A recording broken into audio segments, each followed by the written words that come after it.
everybody. Zachary Levi here in the heart of London's famous West End. Behind me is BAFTA, the British Academy for Film and Television Arts.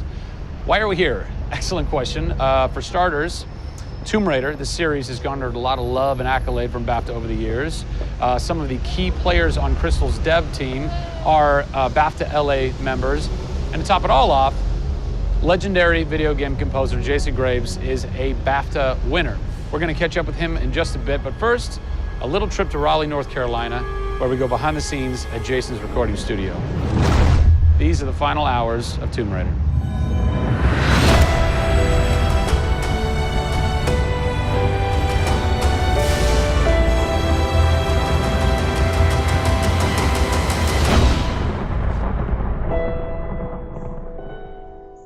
First thing we did was the theme.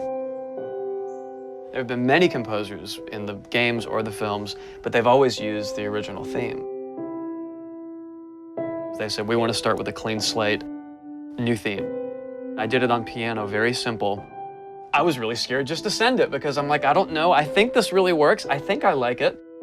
We ended up taking that exact theme. The first demo I sent was on the first trailer. That exact same arrangement.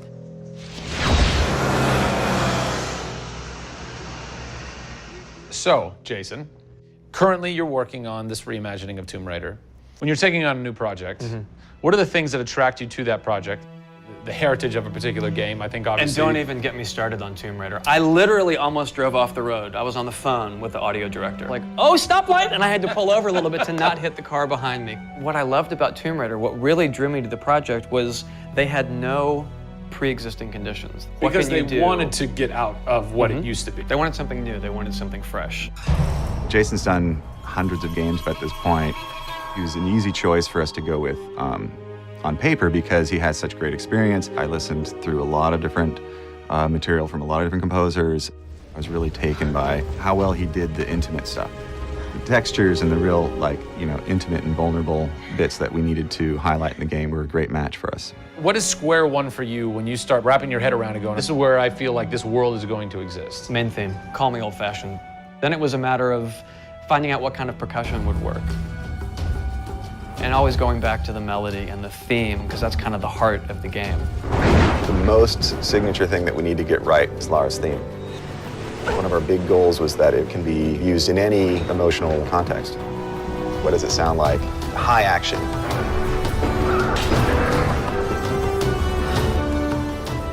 What does it sound like when she's in pain? For music, the gameplay and the concept art, especially with the scavengers and kind of the shanty town, corrugated metal, how everything's kind of this amalgam of different stuff that they found on the island.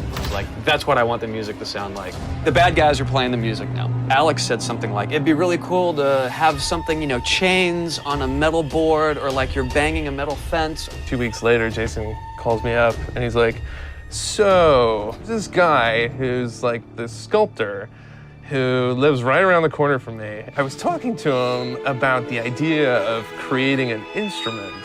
And I'm like, that sounds completely insane. We have to do that. Tackling the score to one of the most iconic franchises in the world brought a unique challenge. How best to capture the emotional timbre of the characters and island in music? People, I give you the instrument.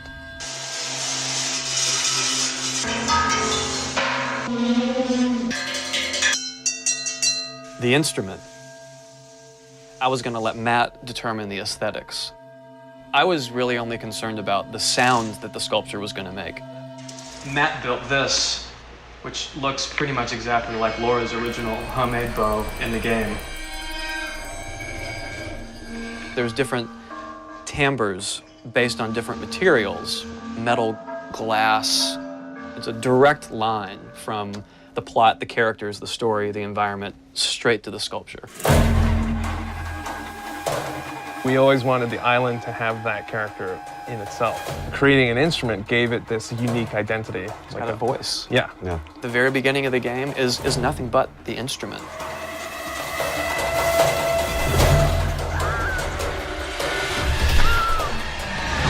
Who do you look at in video games or in film that you go, what they've done has shaped who I am and what I do for a living?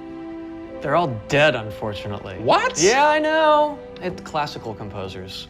All classical? Yeah, I'm kind of going directly back to the source. Yeah. Prokofiev's, Tchaikovsky. Even for some of the scary stuff, you've got Penderecki, who's a Polish composer. Actually, he's still alive. It kind of goes back to ballets or opera, which is kind of the precursor to film and video games. You know, they were telling a story. And that's what I love about that music. It tells a story. Even if you don't know the plot, you can listen to it. And film music's the same way. It's tough with games to do things that are subtle. You want to make Lara relatable, make her realistic. Got another one. She went down over there. Tell her story from the beginning and show how she became the superhero she becomes. One of the first things that I ask any developer is the emotion. Because to me, that's the biggest thing that music can do in a tenth of a second. The music just, it nails the emotion. Wow, that was amazing, huh? I personally don't think I've ever sounded so good in an interview before, although Jason, Jack, and Alex are audio savants, so that would make perfect sense. I cannot wait to jump into this game, not just for the amazing action, but the emotion and mood and tone that they're going to set with their incredible skill.